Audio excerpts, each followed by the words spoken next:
ওম জয়তু লোকনাথ। জয় বাবা লোকনাথের জয়। জয় পরম ব্রহ্ম গুরুদেব বাবা লোকনাথ। জয় বারদীর ব্রহ্মচারী বাবা লোকনাথ। তুমি আমার প্রণাম গ্রহণ করো বাবা। দাদাভাই, তোমাকেও নমস্কার। তুমি তো আমাদের বাবার মতো সার্বজনীন দাদাভাই হয়ে গেলে গো। তোমাকেও প্রণাম জানাই। আমি রীতি পাল ময়নাগুড়ি থেকে লিখছি। আচ্ছা, বাবাকে কে ডাকছে, কোথা থেকে ডাকছে, বাবা কিন্তু সেটা কখনোই দেখেন না।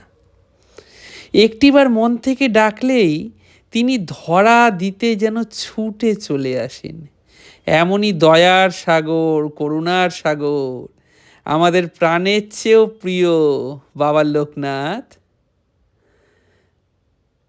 আচ্ছা, কয়েকদিন আগে তোমার এক ভিডিওর কমেন্টে পড়ছিলাম এক দিদিভাই বাবাকে দোষারোপ করছিলেন আফগানিস্তানের ভয়ঙ্কর পরিস্থিতির জন্য। তুমি ওনাকে বারংবার বোঝানো সত্ত্বেও উনি সমানে বাবাকে নানান কথা শুনিয়ে যাচ্ছিলেন। বারবার তিনি ঠাকুর শ্রী শ্রী রামকৃষ্ণদেবের কথা উল্লেখ করছিলেন। আচ্ছা, তিনি বোধহয় জানেন না যিনি রামকৃষ্ণ তিনি বাবা লোকনাথ। সব যে মিলেমিশে একাকার হয়ে গিয়েছে। আলাদা করতে চাইলেও কি তিনি সেটা করতে পারবেন? যাই হোক, যিনি সব বুঝেও বোঝেন না তাকে বোঝানোর ক্ষমতা আমারও নেই। আর আমি জানি দাদা ভাই, তুমিও অযথা বিতর্ক বাড়াতে চাওনি বলে ওখানে চুপ করে গেছো। এবার আমি ওনাকে সহ আরও অনেককে এটা জানাতে চাই যে আমারও বড় জামাইবাবু ওখানে ছিলেন। গতকালই তিনি বাবার অসীম কৃপায় বাড়িতে, মানে দিদিদের বাড়ি কলকাতায় সেফলি এসে পৌঁছন। প্রসঙ্গত এটাও বলে রাখি, আমার দিদি ভাইয়ের মতো অসীমদাও, মানে আমার জামাইবাবু, বাবা লোকনাথের পরম ভক্ত। আমাদের সকলেরই বিশ্বাস যে বাবার পরম কৃপা না থাকলে তিনি এত সেফলি এসে পৌঁছতে পারতেন না।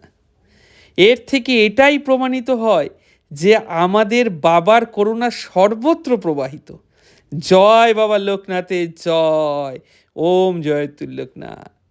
হ্যাঁ, জয় বাবা লোকনাথের জয়। ওম জয়তু লোকনাথ। এখানে দর্শক বন্ধুদের বলে রাখি যে আমার কাছে যে কৃপা কাহিনীগুলো আসছে এবং আগেরও কৃপা কাহিনীগুলো রয়েছে, সেগুলো দুটো মিলিয়ে মিশিয়েই আমি এই ভিডিওগুলো করি।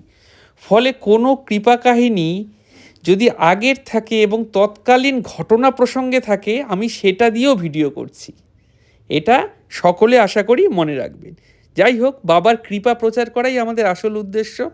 ঘটনাগুলো কবে ঘটেছে, আগে বা পরে, সেই সিকোয়েন্স আমরা যদি বজায় রাখতে না পাই, তার জন্য আমি আন্তরিকভাবে ক্ষমা প্রার্থনা করছি। জয় বাবা লোকনাথের জয়। ওম জয়তু লোকনাথ।